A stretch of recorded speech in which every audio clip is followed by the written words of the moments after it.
Do you have multiple children? Welcome to Parenting Matters Now, a source of parenting advice a few minutes at a time. Hi, this is Dr. Roger Smith with Parenting Matters Now. A question was posed to me recently. How do you shepherd the hearts of children, your children, if there are several of them and you do it individually? Or, pay attention to each child. And first, let me put the context on the question.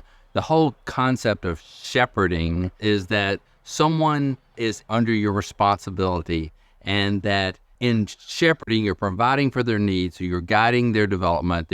You are not a mindset of control, but a mindset of helping that lamb, that child, to develop and to meet the needs that are unique to that individual.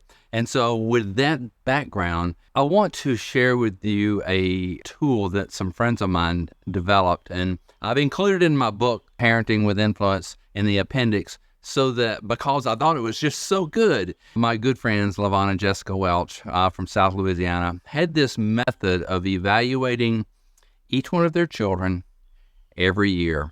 They would go away for the weekend or for a day, an overnight at least, and they would evaluate each child in 4 different areas. I created the tool based on their practice. And so it's rooted in this scripture verse in Luke where it said, and Jesus increased in four areas: in wisdom and in stature and in favor with God and man. So those 4 areas. So I say it, the increase in wisdom had the cognitive development or intellectual development. It increased in stature, their physical development, also their spiritual development, and then their social development. So those are 4 broad categories that children are constantly changing in. In fact, we're all constantly changing in. But as it applies to shepherding or paying attention to your children, setting aside some time to where you focus on one child and have kind of some goals for the year. And they used it for their school year to look ahead in the school year, what kinds of things were needs in that particular child, socially, spiritually, educationally, or intellectually, and then also in their physical growth. So then they based some of their family plans to incorporate addressing those in the activities they were involved in, social clubs that they would allow the child or encourage the child to be a part of. It was a way to pause and set some goals individually for the children. And so they had 4 children, and naturally these 4 children are developing side by side, but you at least have a plan that you go, these are some things that we want to try to pursue for this child, but everybody goes along. Everybody goes to be a part of the sporting event if it's a part of their physical growth. There are things that happen that are unique to the child, but it's also in relationship to all the others.